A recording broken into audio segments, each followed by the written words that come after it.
Hello guys, आज हम discuss करने जा रहे हैं ankylosing spondylitis. Ankylosing spondylitis seronegative spondyloarthropathies की एक मोस्ट कॉमन टाइप है। ठीक है, इसकी डिफिनीशन कुछ यूँ है कि ankylosing spondylitis is a seronegative spondyloarthropathies and a chronic inflammatory disease of axial skeleton. मतलब एक्सियल स्केलेटन का क्या मतलब है? वर्टिब्रल कॉलम, और वर्टिब्रल कॉलम में ये ज्यादातर सेक्रोइलियक जॉइंट के एरिया को अफेक्ट करता है। इसको सेक्रोइलियक जॉइंट सेक्रोइलियाइटिस करता है। इसी तरह और उसके नतीजे में क्या होता है? That leads to partial fusion and rigidity of the spine. तो उसकी वजह से, उस इन्फ्लेमेटरी चेंजेस की वजह से क्या होती है? स्पाइन रिजिड हो जाता है and there is fusion of the spine. Fusion of the spine मतलब क्या है कि ये एक डिस्क है और ये एक वर्टिब्रा है, ये दूसरा वर्टिब्रा है, इसके बीच डिस्क होता है। ये दोनों वर्टिब्रा क्या हो जाते हैं? फ्यूज हो जाते हैं। ठीक है, फ्यूजन किस तरह होती है? वो इन्फ्लेमेटरी चेंजेस की वजह से होती है। अभी हम पैथोफिजियोलॉजी की तरफ आते हैं, लेकिन ये जहन में याद रखें कि फ्यूजन और रिजिडिटी ऑफ द स्पाइन होती है। ठीक है, मैं पिक्चर्स में भी फिर दिखा दूंगा कि किस तरह वो हमें नजर आता है। ये दूसरे सीरो नेगेटिव आर्थ्रोपैथीज की तरह एंकाइलोजिंग स्पॉन्डिलाइटिस भी मेन को ज़्यादा इफेक्ट करता है एज कंपेयर टू फीमेल। और एज ग्रुप कौन सा होता है? 15 टू 40 ईयर्स ऑफ एज। ठीक है, इसकी इटियोलॉजी क्या है? इटियोलॉजी जेनेटिक कॉसेस की वजह से, जेनेटिक प्री डिस्पोजिशन की वजह से ये होती है। 90 to 95% of patients are HLA-B27 positive. ठीक है, तो ये इसकी इटियोलॉजी हो गई। पैथोफिजियोलॉजी क्या है? पैथोफिजियोलॉजी यही है कि जेनेटिक प्रीडिस्पोजिशन ऑफ HLA-B27 की वजह से क्या होता है? Initiation of innate immune response. कोई आदमी है और वो HLA-B27 पॉजिटिव हो, तो वो एंकाइलोजिंग स्पॉन्डिलाइटिस का सस्पेक्ट है। ठीक है, तो उसमें मतलब अगर इनमें ये जीन्स हो, HLA-B27 पॉजिटिव हो, तो क्या होगा? There will be initiation of innate immune response. उसके नतीजे में क्या होगा? साइटोकाइंस और इंटरल्यूकिन्स क्या होंगे? रिलीज होंगे। कौन से cytokines? TGF, tissue growth factor beta और ट्यूमर नेक्रोसिस फैक्टर अल्फा। और कौन से इंटरल्यूकिन्स? इंटरल्यूकिन्स 17 एंड 23 ये रिलीज होंगे। और ये रिलीज होंगे तो उसकी वजह से मैक्रोफेजेस आएंगे। ठीक है, CD4 पॉजिटिव टी सेल्स आएंगे और CD8 पॉजिटिव टी सेल्स आएंगे। किधर आएंगे? ये पेरावर्टिब्रल और पेरावर्टिब्रल डिस्क में और सेक्रोइलियक एंटिसिस। एंटिसिस एंटिसिस क्या चीज़ है? वो एरिया, वो पॉइंट जहाँ पे लिगामेंट या टेंडन की इंसर्शन हो। For example this is bone, या ये एक मतलब वर्टिब्रा है, और ये वर्टिब्रा है और इधर वर्टिब्रा पे एक लिगामेंट या एक टेंडन की इंसर्शन है। तो इस point of insertion of the ligament या टेंडन को हम एंटिसिस बोलेंगे। ठीक है, तो एंटिसिस में, सेक्रोइलियाक एंटिसिस में macrophages, CD4 positive T cell और CD8 पॉजिटिव टी सेल्स की इन्फिल्ट्रेशन हो जाती है, जिसकी वजह से ये एंटिसिस की एंटीसाइटिस हो जाता है। मतलब इसकी इन्फ्लेमेशन हो जाती है। जब इसकी इन्फ्लेमेशन हो गई तो क्या होगा? Erosion of the iliac part of the sacroiliac joint. Sacroiliac joint में दो पार्ट्स होते हैं, एक सैक्रम और एक इलियम। तो इलियक पार्ट की इरोजन हो जाती है। ठीक है, उसकी वजह से, ये एंटीसाइटिस की वजह से there is formation of vertical formation of syndesmophytes. Syndesmophytes क्या है? The bony outgrowth on the spinal ligament or around the annular fibrosis of intervertebral disc। अभी मैं सिंडिस्मोफाइट्स का आपको बताता हूँ। ये वर्टेब्रा हो गया फॉर एग्जांपल, इधर स्पाइनल लिगामेंट भी होते हैं, एनुलस फाइब्रोसिस भी होती है। एनुलस फाइब्रोसिस डिस्क, जो दो वर्टेब्रा के बीच में डिस्क होता है, उसमें एनुलस फाइब्रोसिस होती है। एनुलस फाइब्रोसिस और स्पाइनल लिगामेंट के अराउंड या सराउंड में क्या होती है? बोनी आउटग्रोथ हो जाती है, या हम कह सकते हैं कि ओसिफिकेशन हो जाती है। ठीक है, या कैल्सिफिकेशन हो जाती है, तो उसको हम सिंडिस्मोफाइट्स कहते हैं। और ये वर्टिकली होते हैं, मतलब इस तरह आएंगे, इस तरह आएंगे, इस तरह नहीं, वर्टिकली इसकी फॉर्मेशन होती है। ठीक है, अभी ये सिंडिस्मोफाइट्स फॉर एग्जांपल, ये एक इधर बन गया, कुछ फासले के बाद इधर बन गया, इधर बन गया। ये दोनों जब फ्यूज हो जाते हैं, ठीक है, ये दोनों जब फ्यूज हो जाते हैं तो क्या हो जाता है? There is ankylosis of intervertebral disc in vertebral bodies. जो वर्टिब्रल बॉडीज है और इंटरवर्टिब्रल डिस्क है इसकी फ्यूजन हो जाती है। किसकी वजह से? ये जो सिंडिस्मोफाइट्स बोनी आउटग्रोथ बने होते हैं ये एक दूसरे के साथ फ्यूज हो जाते हैं। तो ये इंटरवर्टिब्रल डिस्क को एक दूसरे के साथ कनेक्ट कर लेते हैं, एक दूसरे के साथ फ्यूज कर लेते हैं। दो इंटरवर्टिब्रल डिस्क एक दूसरे के साथ फ्यूज नहीं होते नॉर्मली, लेकिन सिंडिस्मोफाइट्स की फ्यूजन की वजह से ये दोनों फ्यूज हो जाते हैं। इन दोनों की एंकाइलोसिस होती है। मैं पिक्चर में दिखाऊंगा कि ये किस तरह नजर आते हैं। जब इंटरवर्टिब्रल डिस्क और वर्टिब्रल बॉडीज की एंकाइलोसिस हो जाती है तो वो हमें रेडियोग्राफ पे दो साइन दिखाता है, एक डेगर साइन और एक बैम्बू साइन। ठीक है, तो ये आप याद रखें, मैं पिक्चर्स में दिखा दूंगा। ठीक है, लेकिन ये पैथोफिजियोलॉजी है। अभी इसके क्लिनिकल फीचर्स की तरफ आते हैं। तो क्लिनिकल फीचर्स में आर्टिकुलर फीचर्स है और extra articular features. Articular features में जो मोस्ट कॉमन या फर्स्ट प्रेजेंटिंग कंप्लेन होता है that is inflammatory lower back pain. Lower back pain होता है और बैक पेन की कैरेक्टरिस्टिक क्या होगी? That will be insidious onset and appear in the less than 40 years of age, 45 years of age. There will be morning stiffness, ठीक है, for more than 30 minutes, और ये एक्टिविटी के साथ रिलीव होते हैं। ठीक है, पेन इंडिपेंडेंट ऑफ पोजीशनिंग, ये भी याद रखें कि पेन पेन पोजीशन के साथ इसके साथ ना पोजीशन के साथ बढ़ेगा और ना कम होगा। The pain will be independent of position. Pain persist with rest and also at night. ये नाइट को भी ज़्यादातर सिम्टम्स होते हैं और रेस्ट के साथ इसके साथ पेन का कोई ताल्लुक नहीं है। मतलब पेन अगर रेस्ट में भी हो तो पेन होता है। ठीक है, इसी तरह दूसरे फीचर्स क्या है? आर्टिकुलर फीचर टेंडरनेस और सेक्रोइलियक जॉइंट। सेक्रोइलियक जॉइंट पे टेंडरनेस होगा और इसको हम फेबर टेस्ट पे चेक कर सकते हैं।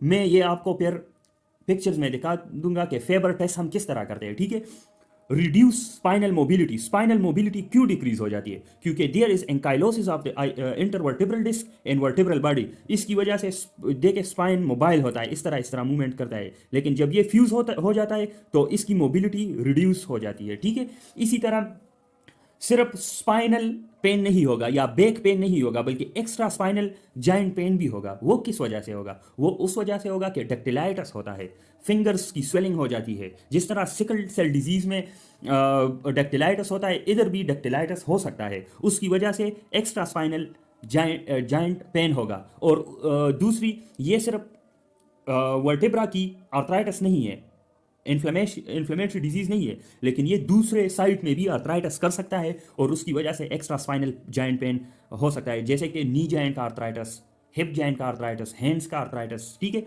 अभी extra articular features. Extra articular features में जो मोस्ट कॉमन वो कौन सा है? Acute unilateral interior uveitis, UVL track की इन्फ्लेमेशन, लेकिन ये एक साइड पे होगी, यूनिलेटरल होगी।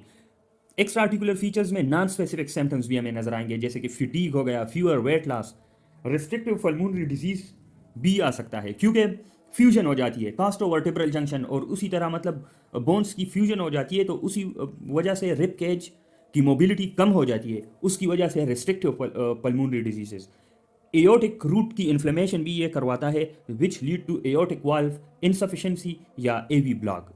ठीक है, तो ये एंकाइलोजिंग स्पॉन्डिलाइटिस की पैथोफिजियोलॉजी हो गई, क्लिनिकल फीचर्स होंगे। बाकी लेक्चर में हम इसकी डायग्नोसिस और इसकी डिफरेंशियल डायग्नोसिस, इसकी लैब स्टडीज और इसकी ट्रीटमेंट को स्टडी करेंगे। Thank you. अच्छा गाइस, तो अभी हम डायग्नोस्टिक स्टेप्स या diagnostic approach of the ankylosing spondylitis discuss करते हैं। तो इसका अप्रोच ये नीचे दिया गया है। पहला है डायग्नोस्टिक क्राइटेरिया। तो डायग्नोस्टिक क्राइटेरिया में एंकाइलोजिंग स्पॉन्डिलाइटिस में हम क्या देखेंगे? हम देखेंगे lower back pain for more than 3 months in patient age more than 45 years and one of the following. Lower back pain होगा और सेक्रोइलियाइटिस होगा या पॉजिटिव HLA-B27 होगा। ठीक है, sacroiliitis will be confirmed on X ray और MRI।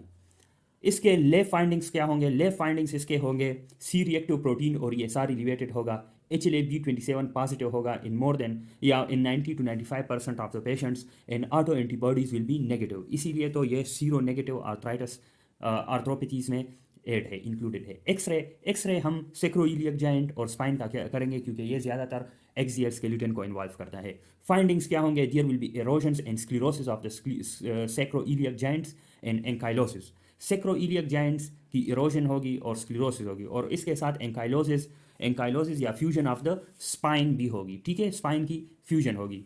डेगर साइन हमें नजर आएगा और बैम्बू साइन। अब अभी ये याद रखें डेगर साइन किस वजह से होगा और बैम्बू स्पाइन किस वजह से होगा। हमने पहले पढ़ा था कि इन्फ्लेमेशन के रिजल्ट में क्या बनते हैं। इन्फ्लेमेशन ये वर्टेब्रा है, ये इसके साइड है और ये इसका सेंटर है।